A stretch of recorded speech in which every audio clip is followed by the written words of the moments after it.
All right, all right, all right. All right, let's get this started. Welcome to the Advice and Shit podcast. I'm your host, as it is. That's the host name that I went for when I was like forever years ago. Doesn't even matter. Now, if you're not new to this podcast, you may be like, girl, where have you been? I am currently in graduate school. I'm getting a doctorate in chemistry, and I'm very fucking stressed and very busy and very depressed. But your girl goes to therapy. We're getting through it. We're getting through the motivation to come back into the podcast. I already have the next 3 episodes planned at... Hello, I'm so sorry, microphone. The microphone's new. Hello, how are you doing? The microphone's a new update. Stole it from my husband. Thank you. Trying to get through it. But that's not important. That's not why you're here. It's just important for you to know that we're going to come back to a more scheduled programming. A more normal, see you more frequently podcast. You know, like it should be. All right. So, everybody, get out your drink. Get out your notes. I know if you listening to the podcast... I haven't been here. You're probably not listening because it's about the Johnny Depp versus Amber Heard civil defamation case. Dun, dun, dun. Get out your drink. I'm drinking Coke today. Let me just ASMR that shit.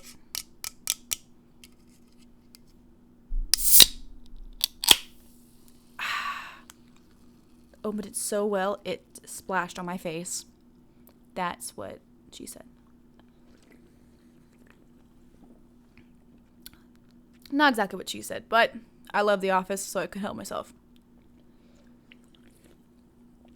So, getting into it. Have you watched all hours of the court case? I have, because I have a problem. But I'm coming to you with the tea. Today, we are talking about Johnny Depp versus Amber Heard. For our podcast topic today, we're talking about gaslighting and being dismissed and how that can affect your mental health. A little bit later in the episode, I'll talk about some personal experience with not exactly gaslighting, but like the feeling of being dismissed and how that affects your overall confidence as a person. You know, I'm growing in therapy. I'm here to help you grow. This is not therapy advice or law advice. I'm just talking about a court case. But it's just talking about, you know, life experiences. That's all, okay? So, if you're wondering where you can hear all about Johnny Depp versus Amber Heard court case, I watched the live stream through Emily D. Baker's live stream. She's on YouTube. She's been an attorney for over 15 years. And she has a podcast called The Emily Show, where she basically breaks down each week of the court case. And it's amazing. It's good. I've watched so many hours of this court case. Like, at the same time, having a real job, so I'm trying to catch up. I'm 2 days behind. Today of recording, it is closing statements. And I am 2 days behind that. So, I have, 16 hours to watch before I get to the closing case. Like, I have a little bit to go. But that's why we're not doing a whole summary of the court case. We're just talking about gaslighting because everybody talks about Amber Heard, Amber Turd. Everybody's going, I stepped on a bee. You know, that meme.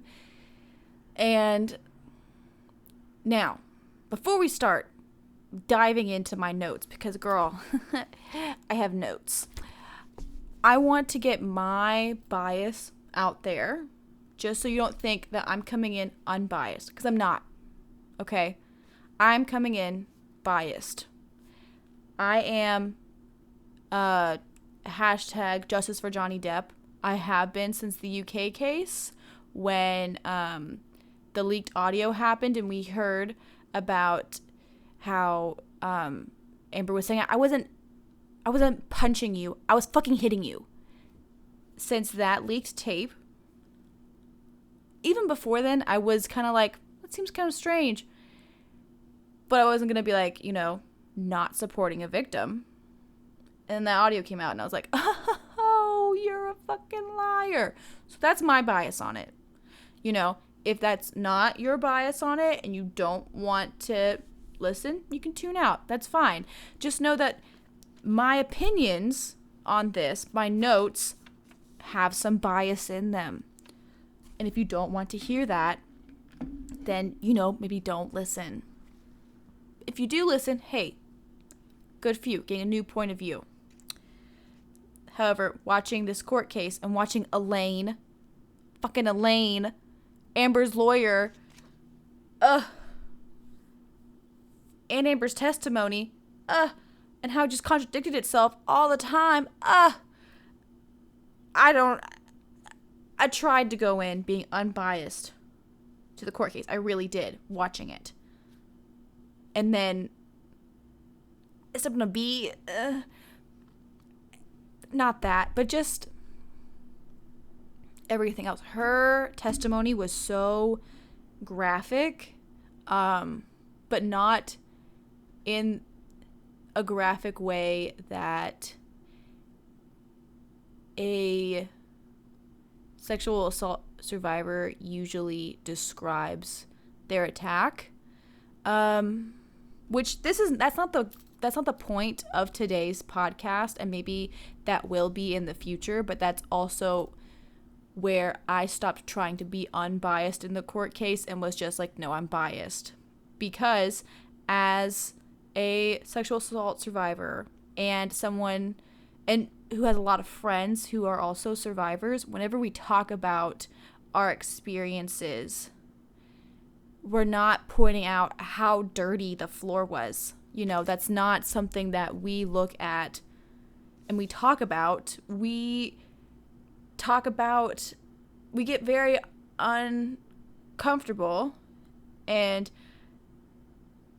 since I don't believe Amber's statements to be true, she did a great job acting at that, just as Johnny Depp's lawyer said she put on the acting of a lifetime, acting of her career.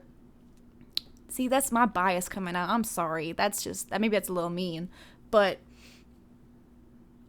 when I talk about my sexual assault, a lot of people who I've known talk about it. It's like, when someone talks about how they lost a limb, like their arm got cut off, but they can sometimes still feel like their arm is still there, like it's a shadow feeling, but it's not really there. Because it's a traumatic event, and it's like a shadow feeling, like your arm is still there. Whenever I talk about my sexual assault and I have the shadow feeling of what that person did to me. When I think about it, when I talk about it, I can still feel that pig, sorry, let's not call him a man, because that's what now men do. That's what a pig does. That's what that person did. I can still feel where that person's hands were on me. Which is why sexual assault is so dehumanizing, because forever, for a very long time, you can still have this shadow effect of what happened, and you never really feel like your body's your own. Because if you think about what happened to you, not anything that you chose to partake in, if you think about what happened to you, you can still feel it because it was very traumatic, and you feel like your body is not your own. So that is a side tangent, not the point of this podcast episode. Sorry to get into my little soapbox of an opinion. Let me take a little swig. Take a little sip.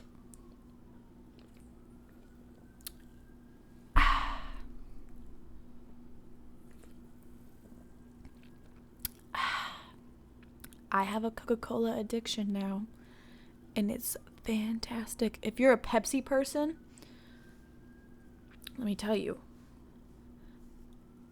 I don't agree. I don't agree. Making enemies everywhere. I don't agree.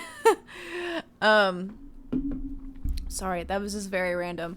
I am from an area that is very Pepsi, and I'm like, not for me. I'm a Coca-Cola person. So I would prefer to drink Pepsi rather than any sort of diet drink because it does not taste the same. Another side tangent. For my research, I'm recycling Coke bottles, and I get the Coke bottles by drinking Coca-Cola, and that's why I have a Coke addiction, because I need a lot of the plastic as I drink from an aluminum can. But that's because we're past the point of an addiction. We have a problem. So now we're just buying it to just drink it. It's a problem. But yeah, now I can tell the difference between any type of drink that's a cola drink, because I've drank so much Coca-Cola. Anyways, so gaslighting and being dismissed. That is the damn point. Get to it. Hello. Oh my gosh, what a burp. What a lady. Again, if you want to listen to if you want to listen to the whole court case, if you want summaries of each week, you can watch Emily D. Baker with Emily Show. It's a podcast. Want to shout out another ADHD dyslexic girly, even though she's not a girly, she's a full-grown woman, and I guess I'm a full-grown woman at 23, but hey, here we are. Still can't see ourselves as an adult, but anyways, all right, the notes. So these are some quotes that really stuck with me through this trial. These are from Amber Turd, of course, where she said, "That's not the conversation we were having. I wasn't talking to Johnny about my birthday." So this was after Camille Vasquez, the star of the show, her what is it? What did they keep talking about the other day? It was like a star becoming moment or something. They kept talking about that in Damages. Doesn't matter. Anyways, Camille Vasquez was asking Amber about, and she did such a good job. Anyways, she was, oh my God, what was I talking about? Sorry. Again, recent diagnosis of ADHD, but it makes a hell of a lot of sense. Camille Vasquez asked Amber if, she had talked to Johnny about Amber's 30th birthday, where Amber shit on the bed, right? Because after Amber's 30th birthday, if you don't know what's going on in the court case, let me just break it down for you. The story is that Amber's 30th birthday happened. Johnny was very late to the birthday party. Amber was very upset about it. They got into an argument. They got into an argument. In this audio tape, Johnny talks about how Johnny was in the bed and Amber was trying to talk to him and he wasn't talking to her. And she got up, walked around the bed, and started punching Johnny in the face. That's what Johnny was talking about in the tape that was played for Amber. And he was saying, your 30th birthday, you came around the bed and you kept, what did he say? Like, decked me in the face. He was saying that she was punching him in the face. That next day, Johnny goes off for some filming thing. Amber shits on, or she takes a dump, sorry. She shits on Johnny's side of the bed, leaves, because she's going to Coachella, and with her friends, but she tells the driver she pulled a prank. And it wasn't a good prank. Where she shit on the bed. All right, so that is the story. Now, this tape was played for Amber where Johnny's saying, on your birthday, that night, you came around and you started punching me in the face. And Amber's response to this audio of where Johnny was saying this was being played in court, Amber in real time was saying, that's not the conversation we were having. We weren't talking about my 30th birthday. That's not what happened. And Camille Vasquez is saying, you're saying you weren't talking about your 30th birthday? And Amber Heard saying, I'm not having that conversation with Johnny. He may be talking about that, but I'm not having that conversation with him. Meanwhile, in this audio, Amber does not deny what is happening. And she does talk to Johnny in the audio, but she's saying she's not having that conversation. That's not the conversation she was partaking in the audio. And there's not enough clips of her talking to disprove that, but it doesn't make sense with the context of the audio that was played. So, for a lot of audio that was played that went against Amber, she would say, that was not the conversation I was having. Like, what was it? Oh, there was, Amber was saying that she was trying to keep Johnny from going into this house to go use, and she was also saying that,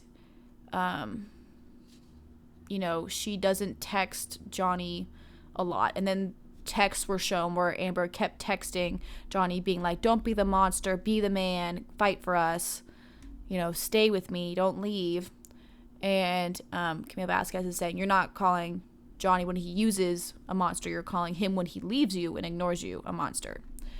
And Amber Heard is saying when he leaves is when he goes to use drugs, which Amber hadn't really said that before, but now she's saying that.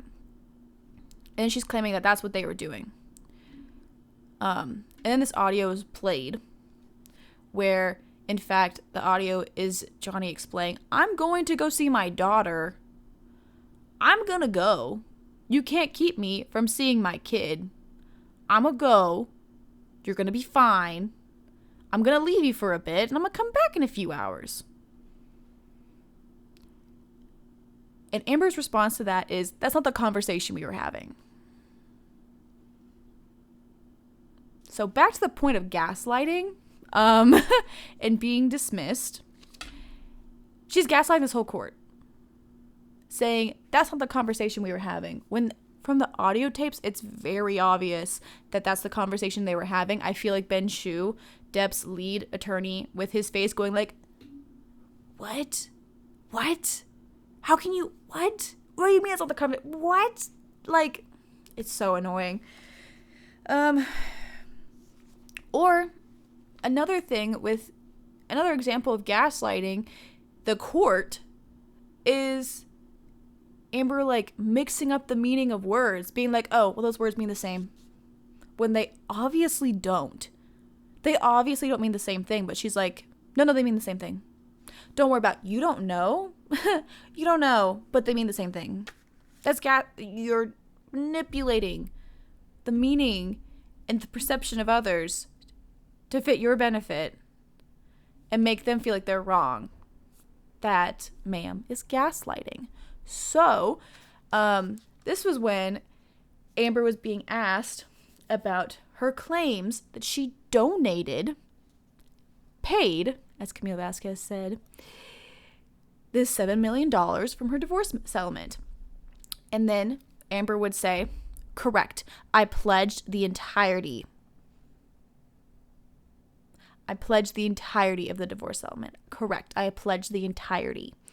And then Camille Vasquez would say, no, my question was, did you donate all of it?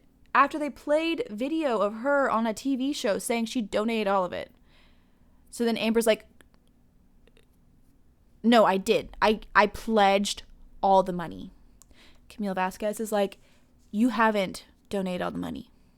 At this point, you have not. And Amber's like, that is incorrect. Or, I don't like the characterization of your statement. Things like that Amber would say. She's like, that is not correct. That's not a correct statement. I've pledged the entirety. She's staring down this jury, trying to bully them with her eyes. Just staring them down. But she's like, correct. I pledged the whole amount. And then she said that she uses pledge and donate interchangeably or something like that. I can't remember if she said interchangeably or a different word.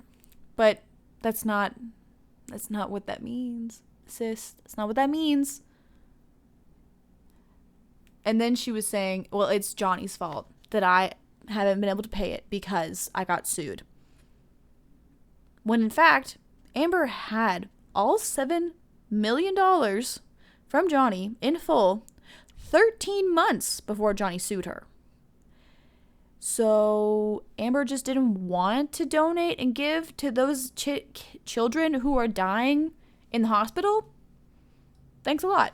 If you weren't planning on following through, don't announce that you're pledging this money. And don't go on TV and say that you donated all of it when you haven't. So, take a little Coca-Cola break for my addiction.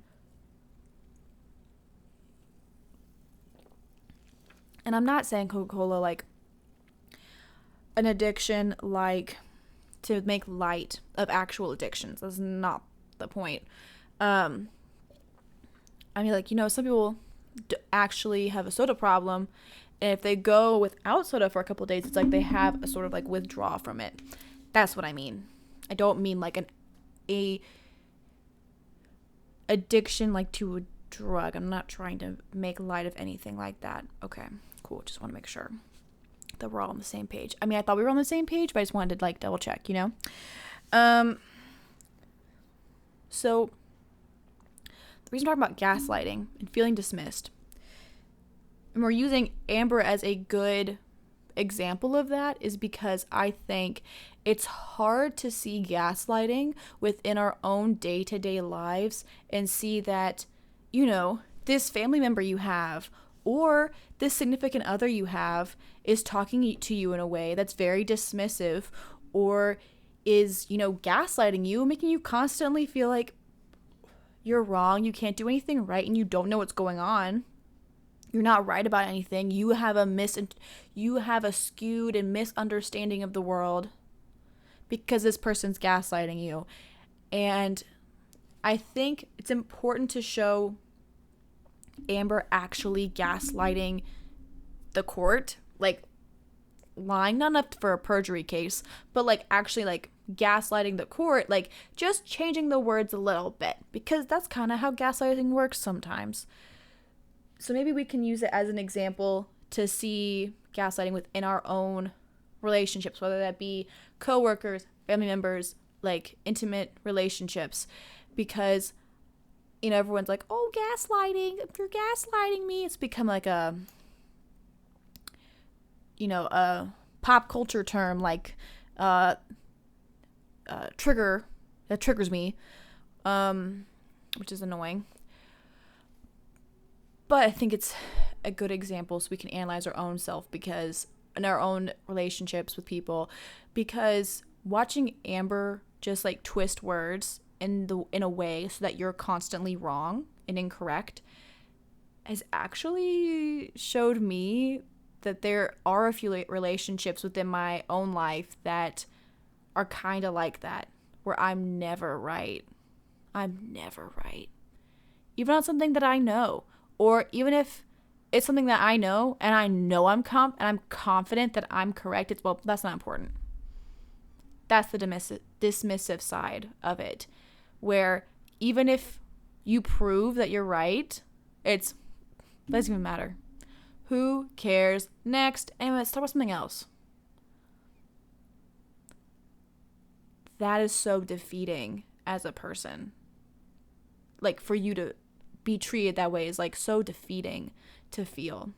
So, tying this back into the court case and how it looked, because I saw people do like jury analysis of it, is that basically Amber's whole testimony just said, you know, everyone's wrong but her. If there's evidence going against it, well, they're just wrong. They're lying. I don't know why they're lying, but they're lying. You know, everyone's wrong but her. And Amber was very much sidestepping away from any proof that her statements were incorrect and saying that you're incorrect. I've had that happen. So that's how the gaslighting ties in, where it's like, no, that's not the conversation we were having. Or just tweaking the words a little bit just so you're always incorrect. Or it's not important. Well, that's not valid. That's not important. What? Why? You know?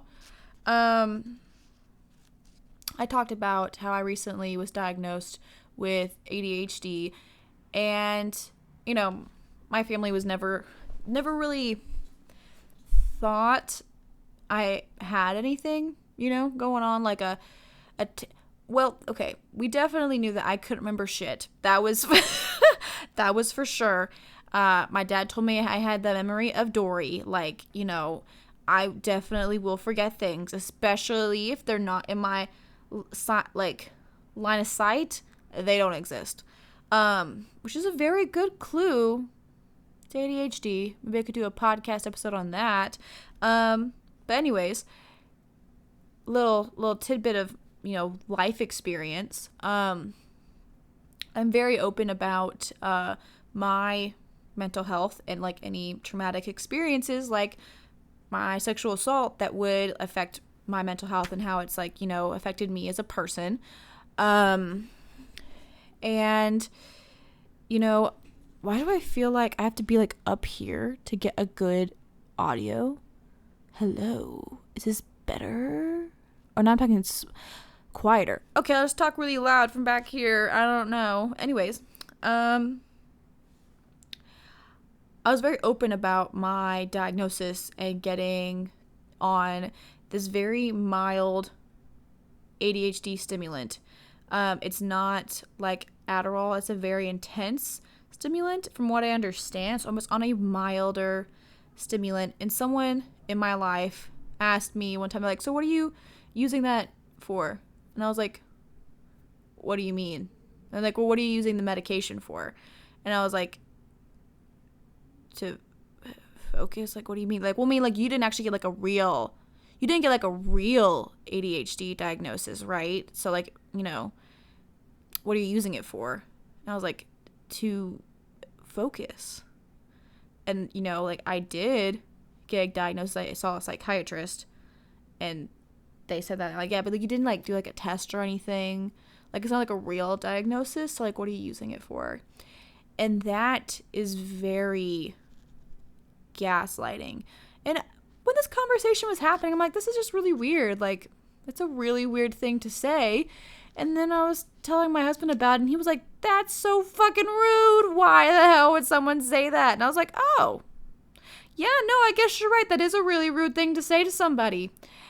And then looking at how Amber Heard just like minces words. It's like, did you get a real saying a real diagnosis, like that has a different label, just like her saying pledge and donate are the same thing, just like mincing words a little bit. That kind of gaslighting and like dismissing your experience it really hurts a person, because it makes their feelings and their experiences of life feel invalid and less than, and deemed not as valuable and worthy as someone else's, right? So, another example of gaslighting,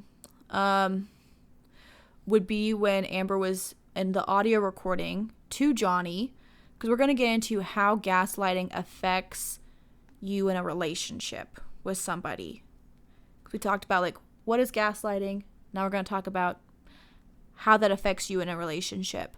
You know, Amber in an audio recording was saying, I wasn't punching you. I was fucking hitting you. I don't know what the full shape of my hand was in, but I wasn't decking you. I wasn't hitting you. I wasn't punching you. I was fucking hitting you. And you're fine. You're not hurt. You're fine. You're just being a baby. So, all of that, she's gaslighting Johnny into saying, I wasn't punching you.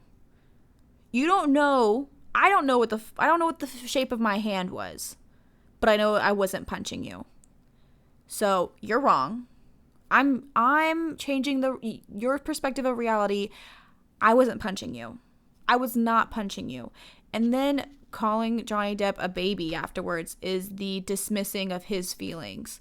Of, you're just being a baby about it. You're just being a baby. I'm going to dismiss your feelings on this to invalidate your feelings of your experience because I deem that it's not valuable to me. That's fucking hurtful. Yeah? Yeah.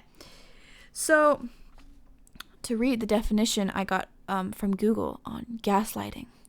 Gaslighting is an abusive practice that causes someone to distrust themselves or to believe they have a mental illness. Right? So, an example. Amber tried to convince Johnny that he couldn't remember anything while on drugs, but she remembers everything perfectly.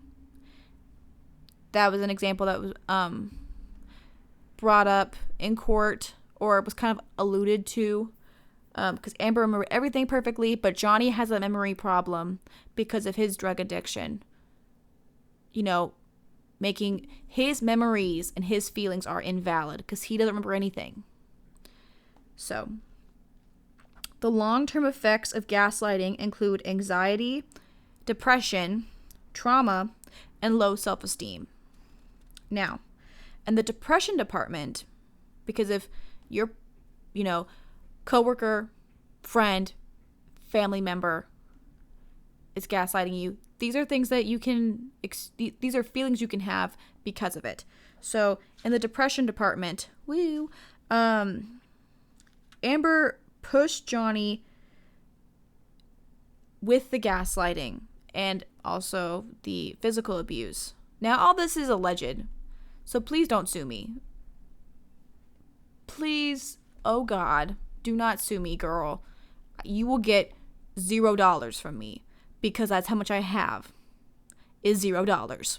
All right, so Amber, allegedly, she pushed Johnny mentally with the emotional, psychological, physical abuse to a point that in audio recording, Johnny's going to cut himself because he's so depressed and done with this. He's going to cut himself. He's very emotional. And instead of being there for Johnny, Amber decides to hit record. That's what she does on her phone. Instead of calling 911 for help, trying to comfort Johnny, make him feel better, she hits record. Oh, I gotta record this. If someone is in that kind of mental state, how fucking dare you hit record instead of helping somebody? How dare you? Honestly. Another opinionated part from me, but how dare. I cannot. No.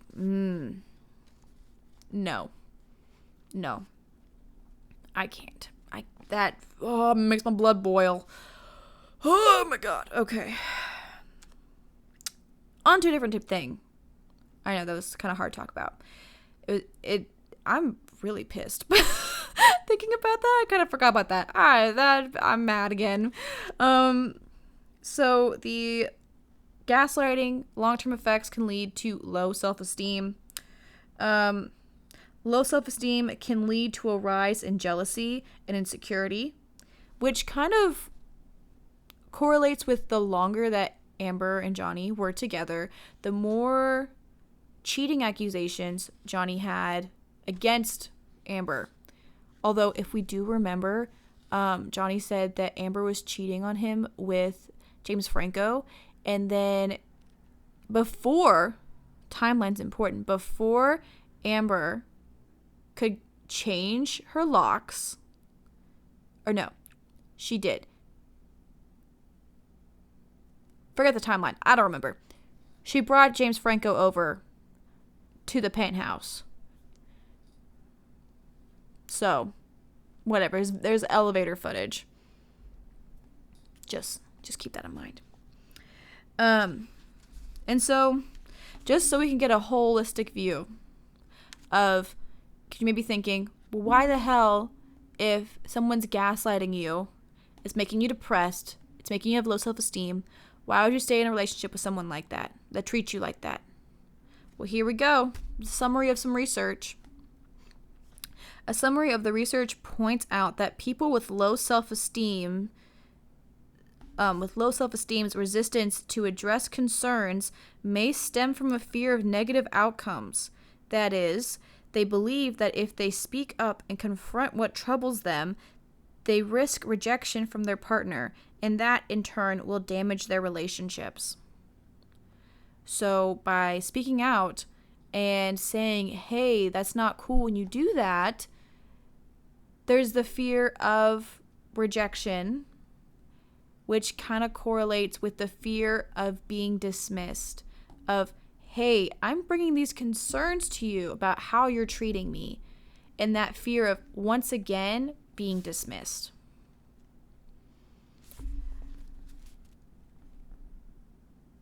And I think that's pretty...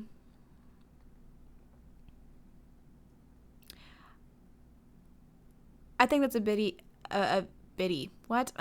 I think that's a very big aspect of it, is that you're constantly, if you're in a relationship like that with a friend, loved one, family member, you're constantly being gaslit and told that you're wrong about everything, you don't know anything, you don't know what's going on, and anytime you have a good point, it's being dismissed because it's whatever. Who are you to know? Whatever. And then you try to bring up a point about how you're hurting my feelings. What you're saying is hurting my feelings. And it's hard to do that when deep down you know that that person's going to dismiss you once again. And thinking about my own experience that I've been talking about a little bit with someone that I know, that's hard. That's a hard statement to say to them, especially if you said it before and you know they just rejected it and they said you're just being too sensitive. You're too sensitive. You're too sensitive. No, that's not right. You're the mean one. You're the bitch. Don't you realize? I tolerate you. You're the bitch. You're the bitchy one. Just being dismissed. That is a very invalidating feeling. And it makes you feel a little crazy. And it makes you feel like maybe somehow you're overreacting. And you start to invalidate yourself. Because people around you aren't validating yourself. And I think you have to start validating yourself, because the only one person who's going to be really out there for you is you. So I would encourage you to start validating yourself, being like, no, I know that's right, and setting boundaries. Like if that person is always making you feel crazy and feel like, you're never right, or they're constantly dismissing you, well, guess what? Spending time with you is a privilege. It's a privilege to spend time with you. It's a privilege for you to spend time with you today, for you to listen to my podcast. I really do appreciate you guys. But it is a privilege for someone to spend time with you. Your valuable time. Because you could be spending your time, like if your time is currency, it's valuable. You could be spending it somewhere else. Somewhere else that'll actually make you feel better about yourself. And really, this is me preaching to myself, I'm spending valuable money on something that makes me, valuable money or time, on something that makes me feel like shit. So I challenge you and I challenge myself to set boundaries where if that person starts to do that thing where they start being a little gaslighty or very dismissive, whenever you're trying to talk to them, be like, okay, well, I'm going to go. If they're like, oh, why? What's going on? You're being sensitive. Be like, and I'm allowed to be sensitive.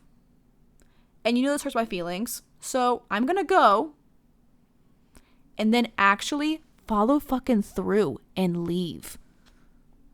If you say, I'm going to do this and you don't do it, fuck, they may as well just bend you right over. Because They know you're never going to follow through on what you say. So if you say, I'm going to go, fucking do it.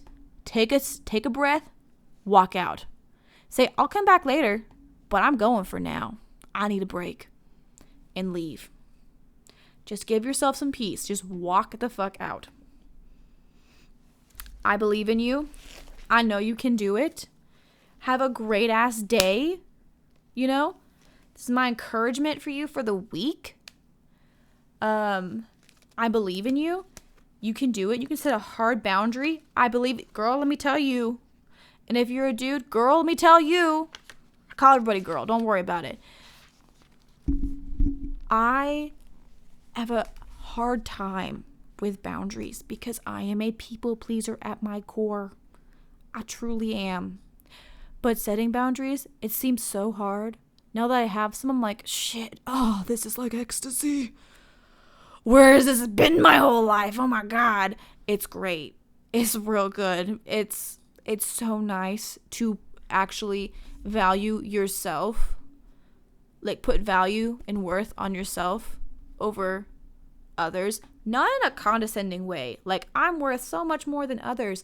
But like I have self-worth and self-preservation to not put myself through that shit. And it's so good. And it'll make you feel so good about yourself. Because like I did that for myself. I did that for me.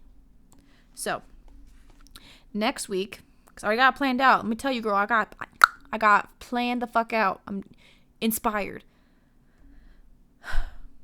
We're talking about hating Taylor Swift, or hating Taylor to being a Swiftie. And how this podcast episode is going to talk about internalized misogyny. Because your girl has a conspiracy theory about how the reason so many people were just told to not like Taylor Swift, it's internalized misogyny, bitches. Let me tell you. All right. That is the end of our podcast for today. I will see you next week when we talk about Taylor Swift, the one and only. And I will see you then. Bye.